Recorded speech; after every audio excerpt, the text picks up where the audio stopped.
तो हेलो दोस्तों, मेरा नाम है आनंद सिंह और ये हिंदी की पहली कक्षा है, पहली क्लास है। ये मैं हिंदी का फाउंडेशन बैच शुरू कर रहा हूँ आज से ही। और ये सारे कॉम्पिटिटिव एग्ज़ाम्स के लिए बहुत ही जानदार, बहुत ही शानदार बैच होने वाला है। बजट थोड़ा सा कम है, सो प्लीज़ कोऑपरेट। चीज़ें अच्छी मिलेंगी और कुछ नया और कुछ अच्छा सीखने को ज़रूर मिलेगा, जो कि सारे कॉम्पिटिटिव एग्ज़ाम्स के लिए बहुत बेहतरीन है। और शायद ही कोई ऐसा एग्ज़ाम होगा जो हमारी पूरी हिंदी कंप्लीट होने के बाद में उस एग्ज़ाम से कुछ छूटेगा। शायद ही कोई बैच ऐसा होगा, शायद ही। तो सबसे पहले भाषा से शुरुआत करते हैं। तो जब हम अपने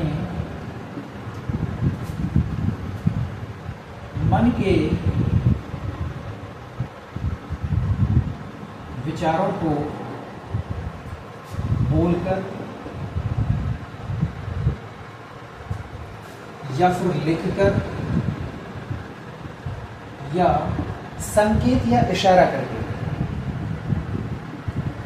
संकेत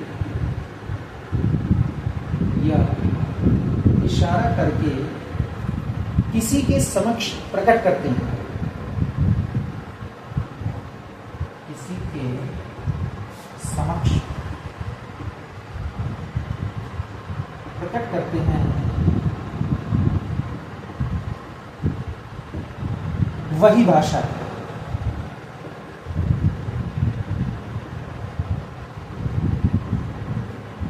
जब हम अपने मन के विचारों को किसी के सामने बोलकर, लिखकर या इशारे से प्रकट करते हैं, वह भाषा कहलाती है। इसके तीन मुख्य रूप होते हैं। एक तो होता है मौखिक भाषा, एक होता है लिखित भाषा,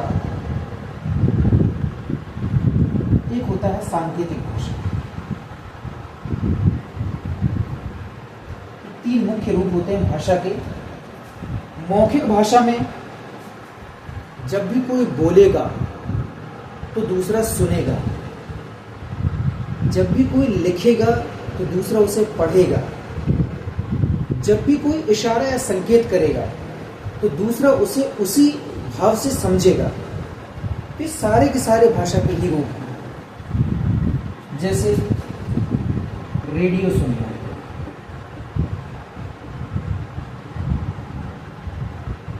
अब रेडियो बजेगा, रेडियो से कोई बोलेगा तो कोई दूसरा उसे सुनेगा, तो दोनों ही मौखिक भाषा के रूप हैं। जैसे पत्र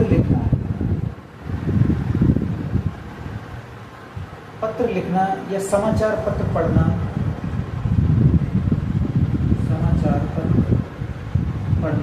अब कोई पत्र लिखेगा तो कोई उसको पढ़ेगा। अब किसी ने समाचार पत्र लिखा होगा तो कोई उसे पढ़ेगा।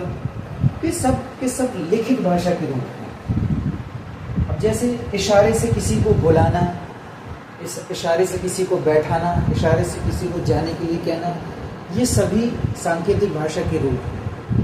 जैसे ट्रैफिक लाइट्स हैं जो हमें इंडिकेट करती हैं कि हमें रुकना है, निकलना है, क्या करना है, क्योंकि हमें समझ में आती हैं लाइट्स की, उनका इंडिकेशन क्या है। तो ये सब सांकेतिक भाषा के रूप।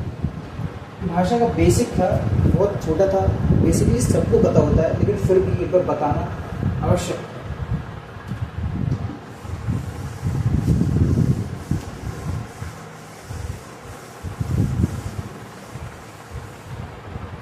अब मैं बात करता हूँ लिपि क्या है। तो जिस भी भाषा कई प्रकार की भाषा होती है। हिंदी भाषा है, अंग्रेजी भाषा है, उर्दू है, फारसी है, अरबी है, बांग्ला है, उड़िया है, तमिल है, तेलुगु है, ये बहुत सारी भाषाएं होती हैं।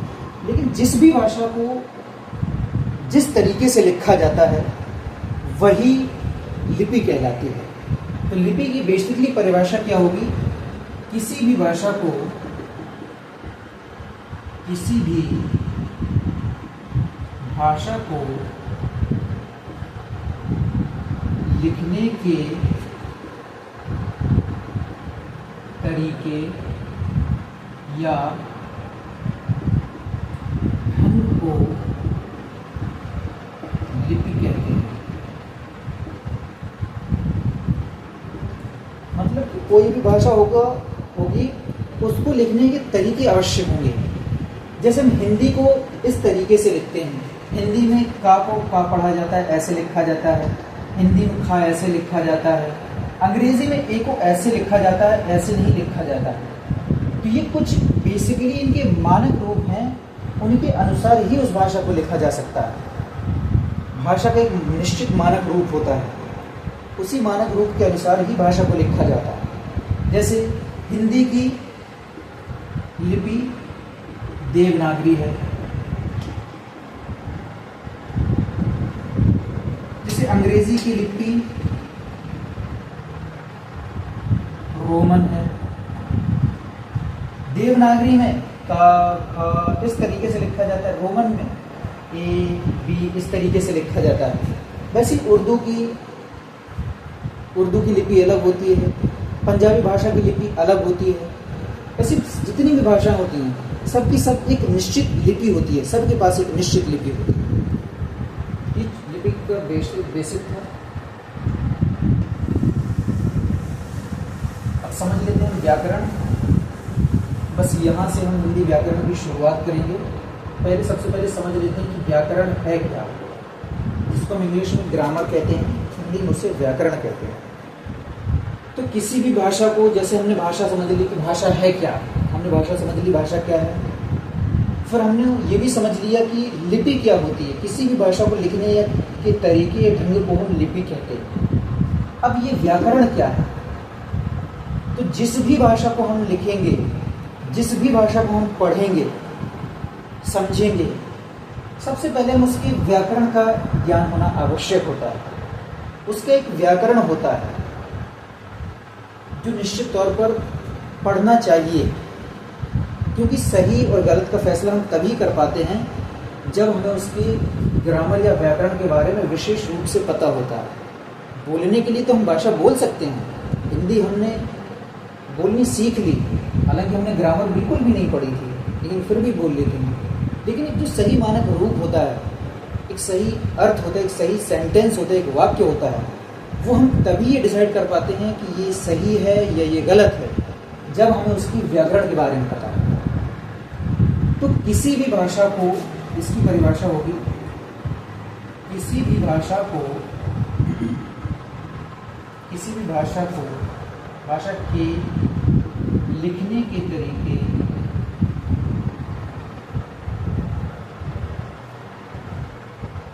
किसी भी भाषा को पढ़ने, लिखने व भली भांति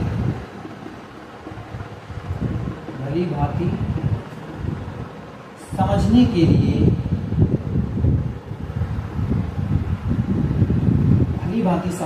लिए, हमें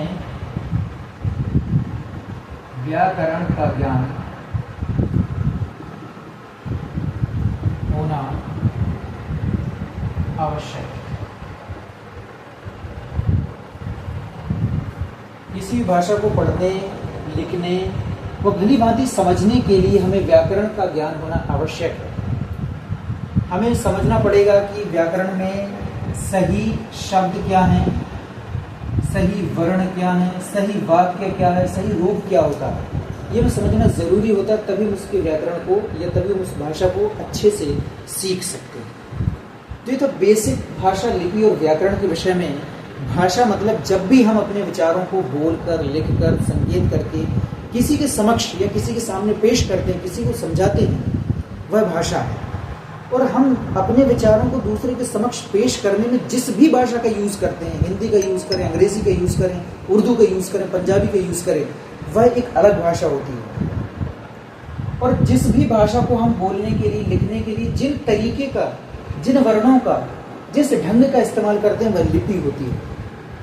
और इन सब को पढ़ने के लिए हमें व्याकरण को पढ़ना अति आवश्यक होता है, क्योंकि तभी हम ये डिसाइड कर पाएंगे कि ये शब्द मानक रूप से सही है या गलत है, अगर हमें ये पता ना होता कि ये हिंदी भाषा में ये शब्द है तो फिर हम कैसे डिसाइड कर पाते?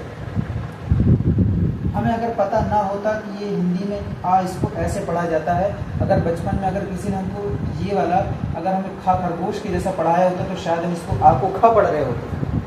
तो इन सबका एक मानक रूप होता है, भाषा का एक मानक रूप होता है जो उसी रूप में पढ़ी जा सकती है जिस रूप में वो लिखी जा रही है।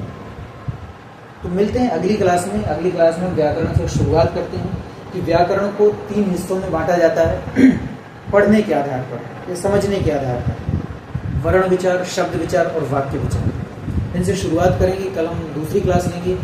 देखते रहिए, बने रहिए। धन्यवाद।